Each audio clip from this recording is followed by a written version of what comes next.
여러분 안녕하세요. 앵쿠림입니다. 지난 시간에 이어서 제가 교직에 있을 때의 키운 유튜브 활동으로 어떻게 부수입 또는 사직하고서까지 수익적인 흐름을 연결 지을 수 있었는지를 생각해 봤더니 엄청난 파워 유튜버나 파워 블로거는 아니었지만 그래도 이러한 수익적인 흐름들을 가져갈 수 있다는 것을 많은 분들이 알았으면 좋겠어서 준비를 해봤습니다. 교사들의 퍼스널 브랜딩 어떻게 해나가야 할 것인가. 일단 이야기를 꼭 드리고 싶었던 부분이 이거예요. 교사들의 본업은 어쨌거나 학교 안의 구성원으로서 교원이라는 책임감과 명분을 가지고 일을 해야 되는 것은 당연합니다. 나의 본연의 업무, 학생들을 가르치는 수업 활동, 또 내가 맡은 업무, 특히 담임 업무, 이런 여러 가지 업무를 맡게 되는데 그 업무를 성실히 수행해야 되는 그 의무를 지키면서 그 이외에 추가적으로 내 시간과 노력 또는 역량을 더불어서 할 수 있는 것들로 수익을 창출하는 그것을 이야기 드리는 거니까 그런 거 하면은 교사 제대로 못하는 거 아니냐, 선생님이 얼마나 바쁜데 그런 걸 해, 이렇게 바라보는 관점이 아니라는 점 감안하고 들어주셨으면 좋겠습니다. 선생님들의 부수입 어떤 방식으로 이루어지냐 크게 바라보면 이렇게 나눌 수 있습니다. 합법적이면서 건강하게, 이게 가장 모범적인 사례가 되겠죠? 두 번째는 합법적인데요. 욕을 엄청 먹어요. 욕과 가십, 악플을 달고 사는 경우, 정신적인 피해 이런 것들을 감안하고 가야 되는 경우. 3번은 그냥 불법적으로 하는 경우. 이거는 당연히 하면 안 되겠죠. 불법적인 경우 뭐가 있겠어요? 교사들이 사업체를 운영을 한다거나 불법적인 수준의 금품을 운영하는 경우, 그런 등등이 되겠죠. 합법적으로 지금은 부수입을 창출할 수 있는 방법들이 굉장히 많이 나와 있기 때문에 나와 있는 것들은 많습니다. 그런데 제가 말씀드리고 싶은 부분은 합법적으로 건강하게 하는 방법으로 퍼스널 브랜딩을 사용하면 교사가 합법적으로 건강한 방식으로 성장할 수 있고 수익화를 할 수 있는 기회들이 열린다는 것을 여러분들이 알고 가셨으면 좋겠어서 정말 건강하게 성장할 수 있는 부분들을 키워나가셨으면 좋겠어요. 사실 저는 지금 기간제 교사로 일을 하고 있습니다. 정교사일 때 4년 과 기간제 교사일 때 4년이라는 경력이 딱 일치하는 해가 됐어요. 그러다 보니까 보이는 것들이 생겼거든요. 그래서 지금 교사 퍼스널 브랜딩에 관련해서 여러분들에게 알려드리는 겁니다. 저는 정년이 없어요. 정년까지 교사를 할 수 없는 사람이에요. 그러다 보니까 저에게는 맞지 않지만 정교사로 일을 하고 계시고 공립학교에서 선생님을 계속 하고 계시거나 아니면 공립교사가 될 예비 선생님들에게는 굉장히 중요한 이야기가 아닌가. 제가 정교사일 당시에 좋았던 내용을 꼽아서 말씀을 드리는 거니까 한번 여러분들 생각을 해보셨으면 좋겠어요. 합법적으로 건강한 방식으로 성장하는 거 굉장히 중요합니다. 학교에서 롱런 해야 되잖아요. 교사들의 경우 이런 수순으로 교직을 떠나게 되는 것 같아요. 김승호 회장님의 돈의 속성이라는 책을 읽었어요. 그리고 부의 추월차선 이런 거 읽었어요. 그러면 내가 학교에서는 더 이상 욕심을 내서 내 부를 일구지 못하겠구나. 나는 그러면 간디처럼 살아야 될 것인가? 정말 교육적인 가치만을 위해서 살면은 내가 원하던 삶, 살지 못하는 거 아닐까? 이제 2030 세대들이 그런 불안을 느끼다 보니까 교직 빨리 탈출해서 나는 새로운 부를 창출해야지. 새로운 직업을 찾아 떠나야지 하는 경우들도 있는 것 같아요. 당연히 학교 현장이 잘 안 맞고 내가 교사라는 직업이 잘 안 맞고 내가 중요하게 생각하는 직업 가치관이 맞지 않아서 나는 다른 것을 선택하겠다 하고 다른 선택을 하는 것은 저도 존중하고 저도 그래서 나왔습니다. 그런데 그게 아니라 나는 부자가 되고 싶어. 그런데 나는 학교에서 일하면 부자는 못 되니까 그냥 나갈래 하고 너무 단편적으로 생각을 하는 그 부분을 조금 다시 생각해 볼 수 있는 기회로 삼으셨으면 좋겠어요. 왜냐면 제가 학교 밖으로 나와봤잖아요. 학교 밖에 나와보니까 학교 안에서 되게 여러 가지로 성장할 수 있는 루트가 많았는데 나는 그때 몰랐었구나. 그래서 나오게 됐구나 라고 생각이 들었거든요. 그런 분들에게 이 방법을 소개를 드리고 싶어요. 학교에서 합법적이고 건강하게 부를 쌓을 수 있는 방법. 다만 시간이 조금 오래 걸릴 수는 있습니다. 자, 1번을 하기 전에 2번부터 보겠습니다. 2번. 합법적이긴 하지만 욕과 가십과 악플에 시달려야 되는 경우. 뭐예요? 당연히 유튜버.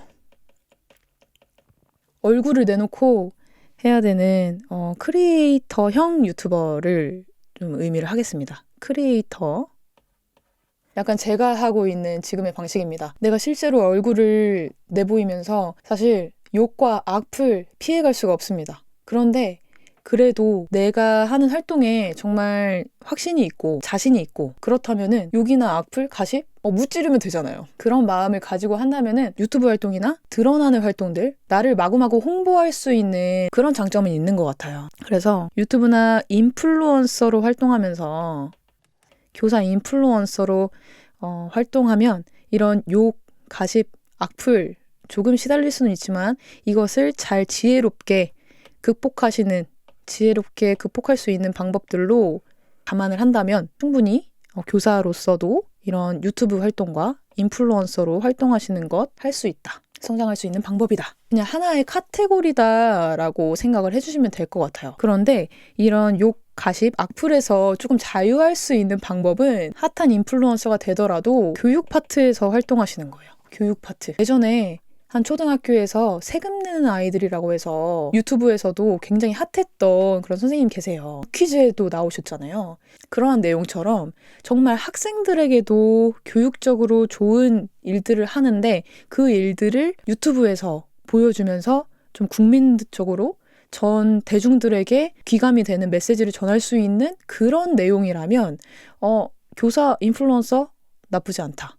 그런데 그렇게 하기가 굉장히 어렵잖아요, 사실.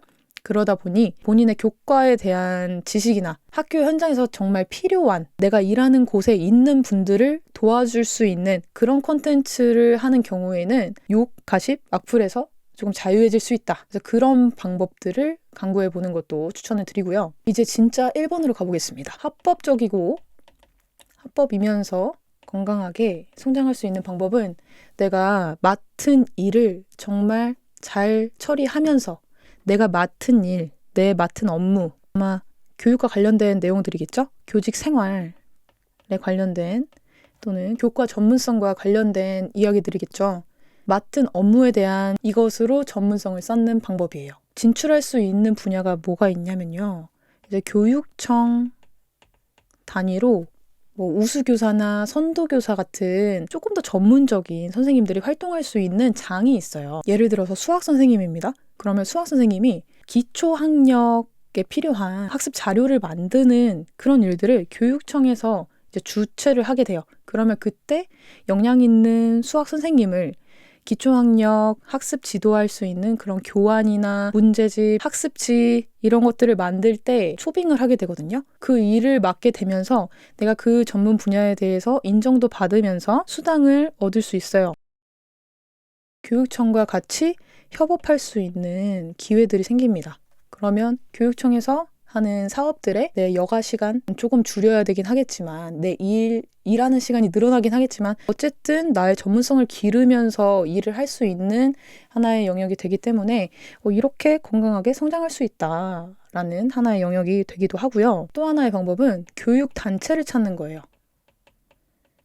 내가 활동할 수 있는 교육단체. 옛날 같은 경우에는 교총이나 정교조 이런 교원 단체가 있었다고 많이 들어봤잖아요. 그런데 요즘에는 개인적인 선생님들의 역량을 작은 영역들에서 활동할 수 있는 곳들이 굉장히 많습니다. 교육단체들, 실천교사 모임 같은 큰 단체들도 있는 반면에 어떠한 연구회들도 있어요. 그런 연구회에 들어가게 되면 선배 교사들, 되게 역량 있고 에너지가 많으신 선배 교사들과의 네트워킹도 쌓이고요. 그 안에서 그 연구회와 교육청 간의 협업들도 많이 하고 있고요.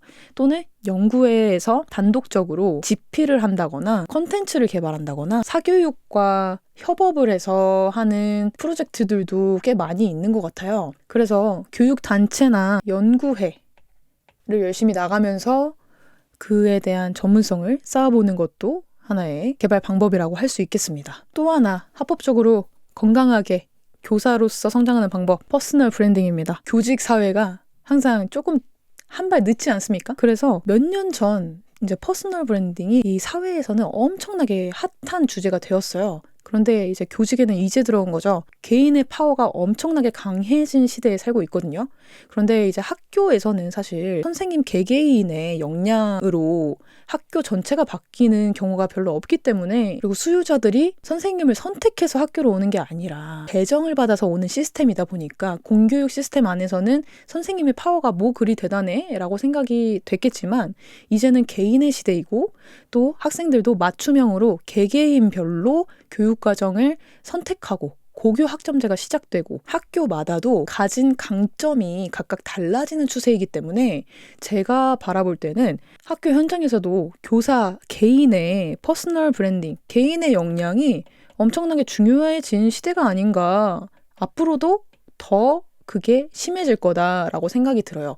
예를 들어서 어떠한 학교에 되게 유명한 EBS 강사도 나가면서 뭐 모의고사 출제위원, 평가원 출제를 맡은 선생님이 있다고 해봐요. 그러면 그 선생님이 있는 학교 학생들은 수능 출제위원이 있는 학교이다 보니까 수능에 더 유리한 수업을 받는다고 파워를 갖고 있지 않을까? 요즘 핫한 주제인 AI, 여기에 가면 AI를 공부한 선생님들이 많아서 그와 관련된 신지식들을 많이 배울 수 있대 하는 것도 굉장한 하나의 홍보 전략이 되지 않을까 생각이 들어요. 교사들이 퍼스널 브랜딩을 계속 키워나가서 역량을 강화시키는 게 앞으로 더더욱 중요해지지 않을까. 그리고 각 개인으로 교사의 퍼스널 브랜딩 파워가 강해지면요, 이 교육청과 협업하고 교육단체와 협업하고 연구에 들어가서 활동했던 것보다도 교사 퍼스널 브랜딩으로 그냥 곱하기 콜라보를 해버리는 거예요.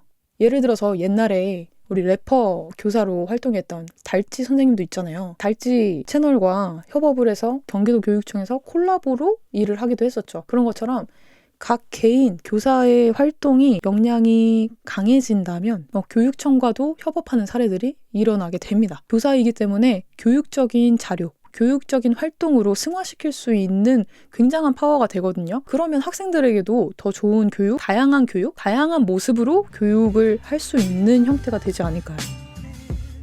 SNS로 퍼스널 브랜딩하기, 이런 책들 너무 많아졌잖아요. 이제 교사들의 특화된 내용들을 교사들을 보면 교사들이 가진 전문성의 영역